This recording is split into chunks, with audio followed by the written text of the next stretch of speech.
नमस्कार। डायनासोर का नाम तो आपने सुना ही होगा। पृथ्वी पर ऐसी क्या घटना घटी कि ये जीव विलुप्त हो गए?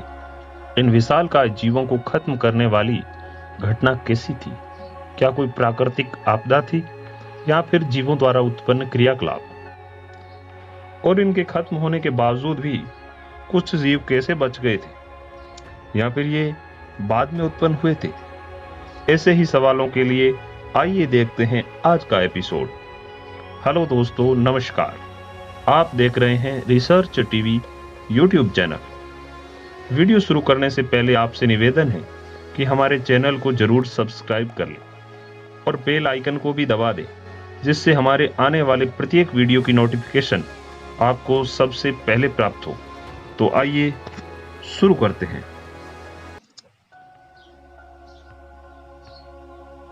वैज्ञानिकों के मुताबिक आज से तकरीबन 6.5 करोड़ साल पहले 180 किलोमीटर व्यास का एक एस्टेरॉयड हमारी पृथ्वी से टकराया था।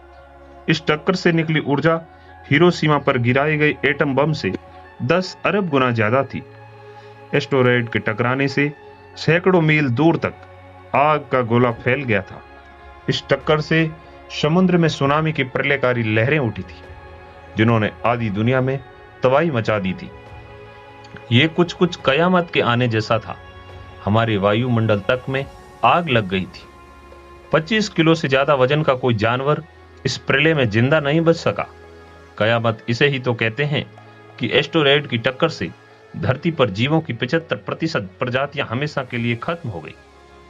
धरती से पौधों और जीव जातियों के विलुप्त होने की इस घटना को क्रेटेशियस पैलोजीन एक्सटिंक्शन नाम दिया गया है।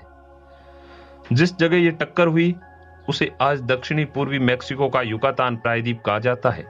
इस टक्कर की वजह से बेहद गर्म तरंगे पैदा हुई और उन्होंने आकाश को ठोस और तरल कणों वाली गैस के बादल से भर दिया। इसकी वजह से सूर्य के सामने कई महीनों के लिए एक काला धब्बा आ गया और नतीजतन सूर्य की रोशनी पर निर्भर पौधे और जीव जंतु मर गए। इसी प्रलय के चलते विशालकाय डायनासोर की तमाम प्रजातियां भी खत्म हो गई थी। हालांकि कुछ उड़ने वाले छोटे डायनासोर ही इस खात्मे से बच सके थे, मगर बाद में डायनासोर की ये प्रजातियां पक्षियों में तब्दील हो गई।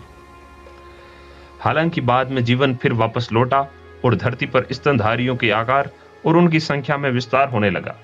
छोटे छोटे जीवों से ये जीव इतने बड़े हो गए जैसे आज नजर आते हैं, जिनमें हम इंसान भी शामिल हैं।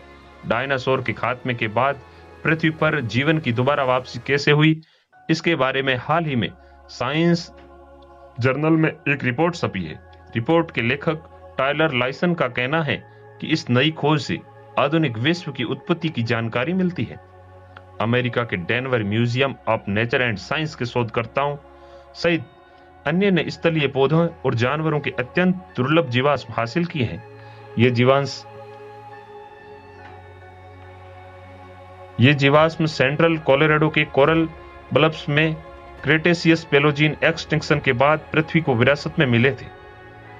साइंस जर्नल में छपी रिपोर्ट में एक्सटिंक्शन के बाद पहले 10 लाख सालों में प्रजातियों और उनके पारिस्थितिकी तंत्र की वापसी का सिलसिलेवार ब्यौरा पेश किया गया है। वैज्ञानिकों को पहले भी एस्टेरॉयड के पृथ्वी से टकराने और उसके बाद हुई तबाही के छोटे मोटे सबूत मिले हैं, लेकिन धरती पर इतने बड़े पैमाने पर जानकारी देने वाले प्रमाण कभी नहीं मिले। इस हालिया रिसर्च रिपोर्ट में सैकड़ों जीवाश्मों की बात की गई है, जो कम से कम 16 जीवों और 600 से ज्यादा पौधों की है। रिसर्चरों ने कहा है कि हजारों पराग कणों का भी विश्लेषण किया है, ताकि हम ये देख सकें कि अलग अलग वक्त में कौन कौन से पौधे जीवित थे। इनके विश्लेषण से पता चलता है कि उस दौर में कई सारे गर्म दौर गुजरे थे। एस्टेरॉयड के पृथ्वी से टकराने के तुरंत बाद वातावरण काली चादर से ढक गया और उसके बाद सबसे बड़े जो स्तनधारी थे, उनका आकार चूहों के बराबर था। दुनिया बेहद गर्म थी, जिसका जिक्र पहले के स्टडीज में किया गया है। एस्टेरॉयड के टकराने के करीब 1 लाख साल बाद जंगलों में ताड़ के पेड़ों का विस्तार हो गया था और स्तनधारियों का एक मध्यम वजन और उत्तर अमेरिका में पाए जाने वाले रकून के बराबर हो गया था। करीब 3 लाख साल के बाद अखरोट के पेड़ों में विविधता शुरू हुई और तब सबसे बड़े स्तनधारी शाकाहारी और बड़े बीवर के आकार के हो गए थे। इस नई स्टडी के मुताबिक ये स्तनधारी इन पेड़ों के साथ ही विकसित हो रहे थे। जीवाश्मों का रिकॉर्ड बताता है कि 7 लाख साल के बाद भी फलीदार पौधों की उत्पत्ति हुई। इस परिवार में बीन्स और मटर के पौधे आते हैं। इसके साथ ही 2 सबसे विशाल स्तनधारी भी इस दौर में नजर आने शुरू हुए। इनका वजन करीब 50 किलो और आकार भेड़ियों के बराबर का था। ये उन जीवों से करीब 100 गुना भारी थे जो आपदा के बाद जिंदा बचे थे। देखा जाए तो यह बहुत तेज विकास था। आखिर स्तनधारी बड़े क्यों हो रहे थे?